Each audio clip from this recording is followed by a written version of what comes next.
बात कर रहे हैं बड़ी खबर के साथ। उत्तर प्रदेश में ब्लॉक प्रमुख के चुनाव को लेकर हलचल तेज हो गई है। आज पूरे प्रदेश में ब्लॉक प्रमुख प्रत्याशी नामांकन दाखिल करेंगे। आज ही नामांकन पत्रों की समीक्षा भी की जाएगी।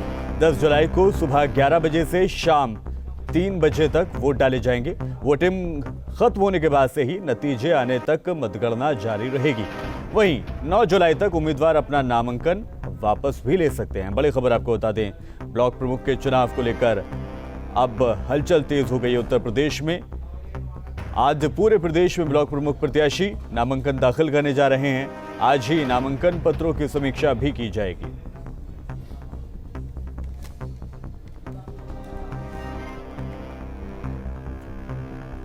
और ज्यादा अपडेट के लिए अविनाश, हमारे संवाददाता ज्यादा अपडेट के साथ लखनऊ से जुड़ गए मेरे साथ। अविनाश, किस तरह की हलचल देखी जा रही है? प्रत्याशियों में किस तरह का जोश है?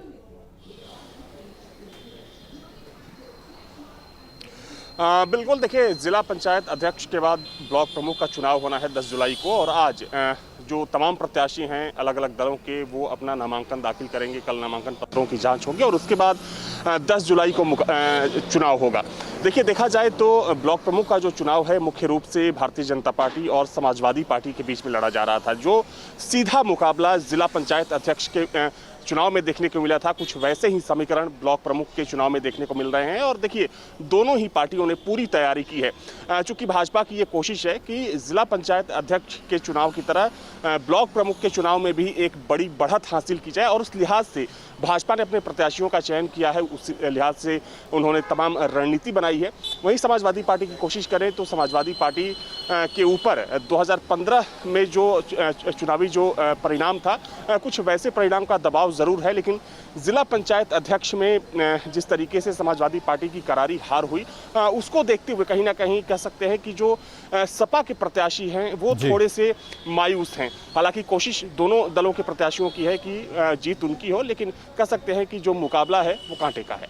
बिल्कुल।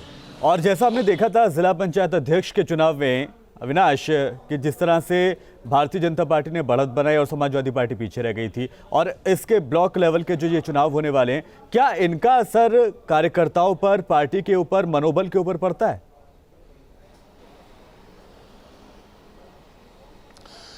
देखिए, निश्चित तौर पर, क्योंकि चुनाव होता है, चाहे वो पंचायत का चुनाव हो या फिर पार्लियामेंट का चुनाव हो, लेकिन देखिए जो असर कह सकते हैं या जो फिर जो नतीजे आते हैं उसके क्या दूरगामी परिणाम होते हैं, तो वो उसको लेकर थोड़ा सा कह सकते हैं कि कहीं ना कहीं संशय वाली बात नज़र आती है। क्योंकि अक्सर देखा जाता है कि जो जिला पंचायत अध्यक्ष का चुनाव होता है, जैसा कि 2015 में हमने देखा कि समाजवादी पार्टी ने तकरीबन 62 सीटों पर वो चुनाव जीता था, लेकिन ठीक उसके 2 साल बाद जब विधानसभा का चुनाव हुआ तो उसमें समाजवादी पार्टी की करारी हार हुई थी।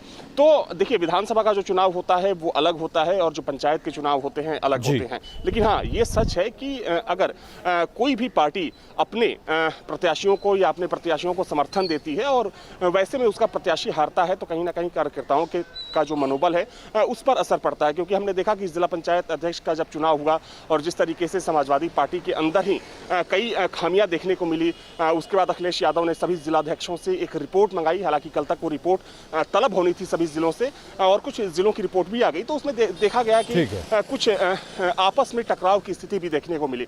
वो टकराव की स्थिति इसलिए देखने को मिली कि जो हार हुई समाजवादी पार्टी की जिलों में, उसके बाद जो पार्टी का आला कमान था, पार्टी के आला कमान ने कई जिलाध्यक्षों को निकाल दिया, उन्हें बर्खास्त कर दिया, तो उसका असर निश्चित तौर पर देखने को मिलता है। लेकिन हाँ, ये कहना पूरी तरीके से सही नहीं होगा कि जो पंचायत के चुनाव होते हैं या जो जिलाध्यक्ष पंचायत के चुनाव होते हैं उसका बहुत ज्यादा असर विधानसभा चुनाव में देखने को। ठीक है अविनाश, रहिएगा, मैं साथ लौटेंगे आपके पास और अपडेट के लिए।